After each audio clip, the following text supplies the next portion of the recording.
पर दोस्तों, यदि आपने आईएमओ बाजार का एप्लीकेशन अपने मोबाइल में इंस्टॉल किया हुआ है और आप काम करना चाह रहे हैं, जब आप लोगों से बात करते होंगे तो निश्चित रूप से आपको भी कुछ प्रश्न सुनने को मिलते होंगे। लोगों का कहना यह होता है कि भाई एक बात बताओ, कंपनी हमसे कुछ ले नहीं रही है, फिर ये पैसे दे कहां से रही है, लोग जुड़े न जुड़े। लेकिन इस तरह का क्वेश्चन बार बार आपको सुनने को मिलता जरूर होगा। और दोस्तों, मुझे लगता है ना कि यह कंफ्यूजन की स्थिति हमारे मन में भी खुद होती होगी। देखिए, जब हम किसी चीज से खुद ब खुद संतुष्ट होते हैं तो उसके विषय में हम अच्छे ढंग से किसी से बात कर सकते हैं। तो चलिए, इस संबंध में मैं क्या सोचता हूँ, मैं अपनी बात आपके सामने रखता हूँ। हालांकि कंपनी से मुझे किसी भी तरह की कोई जानकारी नहीं मिली है, मैं सिर्फ और सिर्फ अपने विचार आपके साथ शेयर कर रहा हूँ। दोस्तों, आपको जियो कंपनी का शुरुआती दौर याद है। जियो ने जब अपना नया सिम लॉन्च किया हुआ था, आपको याद होगा उस समय सिम बिल्कुल फ्री ऑफ कॉस्ट थी, डेटा फ्री ऑफ कॉस्ट मिल रहे थे, लोग 4G मोबाइल खरीद लेते थे और जियो का सिम किसी भी तरह से नंबर वगैरह लगाकर जियो का सिम ले लिए और कई महीनों तक लोगों ने जियो के डेटा का फ्री ऑफ कॉस्ट यूज किया। लोगों को यह समझ में नहीं आ रहा था कि भाई जियो इतना सारा अपने घर से पैसा लगाकर कैसे कैसे लोगों को यह बेनिफिट दे रही है।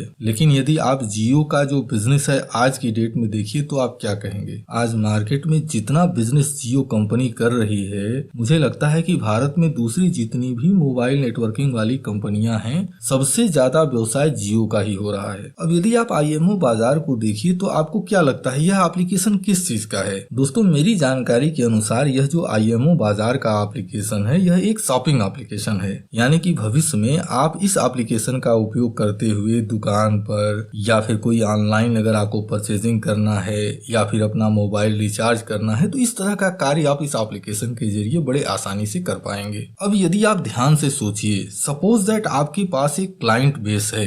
यदि आपके पास क्लाइंट बेस है तो फिर आप मार्केट के राजा हैं। कोई भी बंदा हो, अगर उसके पास अच्छे खासे क्लाइंट है ना, तो जितनी भी बड़ी बड़ी कंपनियां हैं वह उसके पीछे लग जाएंगे। किसी भी तरह से जो आपका क्लाइंट है वह उनको मिल जाए। आज की डेट में अगर आप गौर से देखिए तो आईएमओ बाजार जो है अपने ग्राहकों को इकट्ठा कर रहा है, अपना एक मजबूत क्लाइंट बेस बना रहा है। अच्छा चलिए, यह तो दूसरी बात हो गई। आप एक बार गौर से सोच कर देखिए, आपको याद होगा जब पेटीएम लॉन्च हुआ था, पेटीएम ने क्या किया था। पेटीएम ने अपने बिजनेस की जो रणनीति बनाई थी वह कुछ इस प्रकार से बनाई थी, जैसे उनके वैलेट में आपका कुछ पैसा पड़ा हुआ है। अब यदि आप दुकानदार के पास जाते हैं और उनसे पेटीएम के थ्रू पेमेंट करने की बात अगर आप करते हैं तो आपके वैलेट में 50 रुपए आपको मिल जाएगा। गलत तो नहीं बोल रहा हूँ। अच्छा, यह जो तरीका है, इस तरीके को जितनी भी दूसरी वैलेट वाली जो कंपनियां लॉन्च हुई, जैसे आप गूगल पे को देख लीजिए, अमेजन को देख लीजिए, लगभग हर कंपनियों ने इस तरीके को अपनाया है, इस रणनीति को अपनाया है। अब इसका नतीजा क्या हुआ।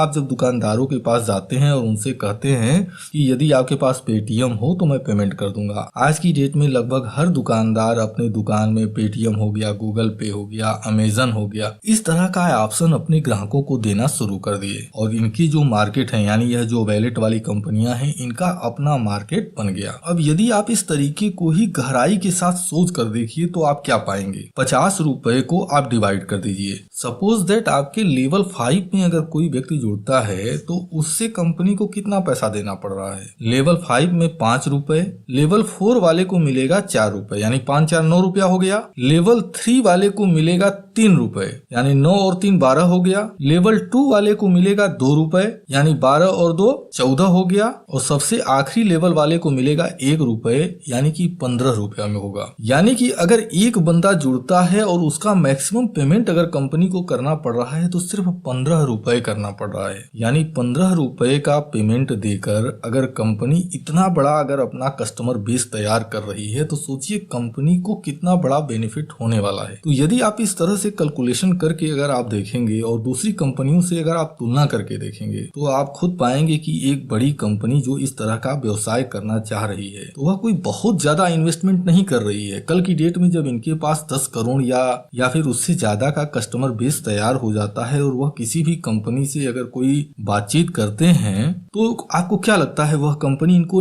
इग्नोर कर देगी? बिल्कुल नहीं कर सकती है। तो इसलिए मैं आपसे यह कहूंगा कि यदि आप अभी अपना काम शुरू नहीं किए हैं और शुरू करने के लिए सोच रहे हैं तो मुझे लगता है कि इसमें कार्य करने में कोई भी नुकसान नहीं है। निश्चित रूप से यदि यह सही तरीके से काम करते चले जाते हैं तो इसका अच्छा खासा बेनिफिट आपको होगा। अच्छा चलिए, इन सभी चीजों के बावजूद एक चीज मैं आपसे और जानना चाहता हूँ। सपोज दैट आप IMO बाजार को आप ज्वाइन कर लेते हैं। जब आप IMO बाजार को ज्वाइन करते हैं तो ज्वाइनिंग में आपके 1 रुपए नहीं लग रहे हैं। 1 सिंगल रुपया आपको ज्वाइनिंग में कोई खर्च नहीं करना है। एक पल के लिए हम यह मान लेते हैं कि यह कंपनी सक्सेस नहीं भी होती है, मैं आपसे यह जानना चाहता हूं कि आपका नुकसान क्या होगा। मेरे भाई, जब आप किसी दुकान पर जाते हैं, बैठते हैं, 10 मिनट 15 मिनट आप वहां पर अपना जो समय है वह व्यर्थ बिता देते हैं। यदि सिर्फ उस अपने व्यर्थ समय का उपयोग अगर आप यहाँ पर कर लेते हैं तो यकीन मानिए आप एक अच्छी इनकम की संभावना बना ले। और बाई चांस यदि वास्तव में हम आपकी बात मान लेते हैं कि कल की डेट में अगर कंपनी धराशाही भी हो जाती है, हालांकि मुझे नहीं लगता कि यह कंपनी जो इतना बड़ा अपना व्यवसाय करने जा रही है, इतनी बड़ी पूंजी फंसा रही है, वो इस तरह से अपने आप को दिवालिया बोलकर जाएगी, बिल्कुल नहीं जाएगी।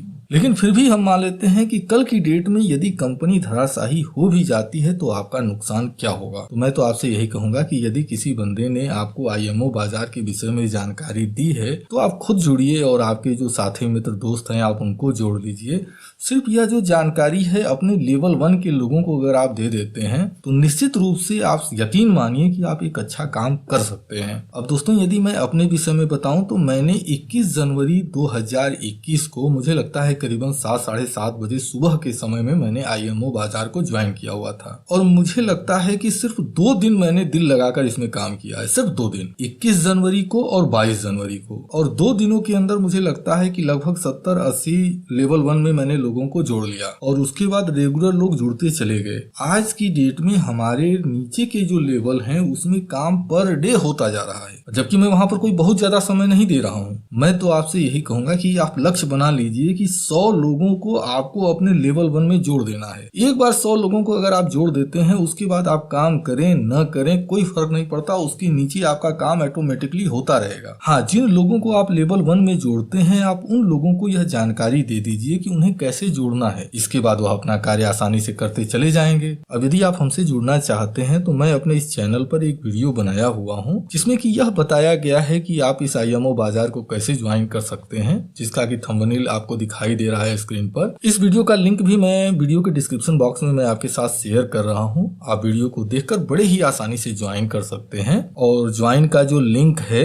वह लिंक भी मैं दे दूंगा। यदि आप चाहें तो उस लिंक पर क्लिक करके हमसे ज्वाइन हो सकते हैं, या फिर यदि किसी ने आपको ज्वाइन करने के लिए पहले से इन्विटेशन दिया हुआ है तो आप उससे जुड़ लें। मुझे यकीन है कि आप एक बहुत बढ़िया काम कर सकते हैं। दोस्तों, फील्ड का जो 21 साल का मेरा अनुभव है उस 21 साल के अनुभव के आधार पर मैं आपसे कहता हूँ, हालांकि कंपनी यह कहती है कि अगर आप 5 लोगों को जोड़ दो वो 5 लोगों को जोड़ दें, लेकिन रियल में ऐसा नहीं होता। रियल में यह जो बिजनेस है 10% का बिजनेस होता है। आप यदि 10 को जोड़ते हैं तो 1 काम करने वाला मिलेगा, यदि आप 100 को जोड़ते हैं तो 10 काम करने वाले मिलेंगे। यदि आपने ऐसे 10 लोगों को इकट्ठा कर लिया ना, फिर उसके बाद आपको टेंशन की जरूरत नहीं है। तो दोस्तों, मैं यह उम्मीद करता हूँ कि इस वीडियो में जो मैंने छोटी सी जानकारी दी है यह जानकारी आपके लिए उपयोगी रही होगी और IMO बाजार से संबंधित जो दूसरी